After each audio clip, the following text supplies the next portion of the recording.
ఓం శ్రీ గురుభ్యో నమః. ముందుగా నా యొక్క శ్రీనివాస గురువు గారికి పాదాభివందనాలు తెలియజేస్తున్నాను.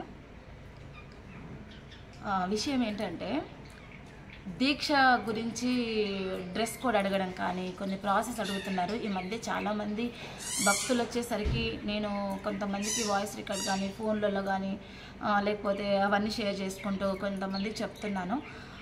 ఇంకా కొంతమంది డౌట్ఫుల్గా అడుగుతున్నారు. దీక్ష తీసుకుంటారు చాలామంది ఉన్నారు. మళ్ళీ నెక్స్ట్ మంత్ కానీ ఈ మంత్ ఎండింగ్లో కానీ దీక్షలు కూడా డేట్స్ ఉన్నాయి, నేను ఇస్తాను వాళ్ళకి.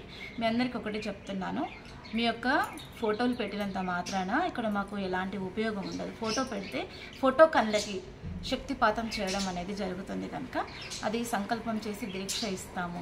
ఓకే, మేము ఎన్ని రకాల దీక్షలు ఇస్తారని అడిగారు అన్నట్టు. మేము 4 రకాల దీక్షలు ఇస్తాము. ఒకటి మంత్ర దీక్ష ఇస్తాము, 2 సంకల్ప దీక్ష ఇస్తాము, ఒకటి 3వది స్పర్శ దీక్ష ఇస్తాము, 4వది దృష్టి దీక్ష ఇస్తాము.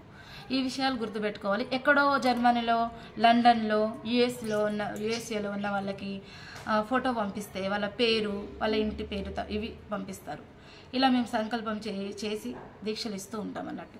ఓకే, కంగారు పడొద్దు. మీరు ఫోటోలు తీసుకొని మేము దీక్ష ఇచ్చిన తర్వాత ఆల్ డిలీట్ కొట్టేస్తాము. భయపడాల్సిన అవసరం లేదు. దీంట్లో మీరు నమ్మకంగా ఉండి మీకు ఒక ఇంట్రెస్ట్ అనేది రావాలి. ఆతృతతో ఈ యొక్క దీక్షను పొంది సాధనలో మీ యొక్క భౌతిక ప్రపంచంలో మీరు ఆధ్యాత్మిక పరంగా ముందుకు వెళ్ళి దైవము ఎవరో తెలుసుకోండి. మీ లోపల శక్తిని జాగృతం చేసుకొని ఈ కష్టాలు, నష్టాలు, అనారోగ్యం అన్నీ కూడా పటాపంచలైపోతాయి. అలాంటి భావన కలిగి ఉండాలి.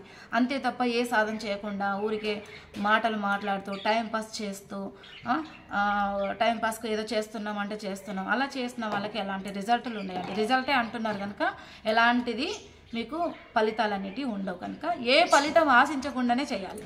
ఎందుకంటే ఇక్కడ ఏం చేస్తలేరు, మీరు ఫ్రీగా దీక్షలు తీసుకుంటున్నారు, చాలా హ్యాపీగా ఎవరి ఇళ్ళలో వాళ్ళు కూర్చొని సాధన చేయండి రా నాయన అంటే లేదు. అందరు ఏదో టూర్కి వెళ్ళి ఎక్కడికో వెళ్ళి బోట్లో వెళ్తున్నారు, ఇక్కడికి వెళ్తున్నారు, అక్కడికి వెళ్ళి అందరం కలిసి కూర్చొని సాధన చేద్దామని అంటున్నారు. అలాంటిది కాదండి. గృహస్థంగా ఉంటూ మీరు తీర్థయాత్రలకు సపరేట్గా వెళ్తే వెళ్ళండి. అంతే తప్ప మీరు ఇళ్ళల్లో ఉండి సాధన చేసుకోండి అని చెప్తున్నాం. అంతే. ఇంకా thank you God for everything. God bless you all divine souls.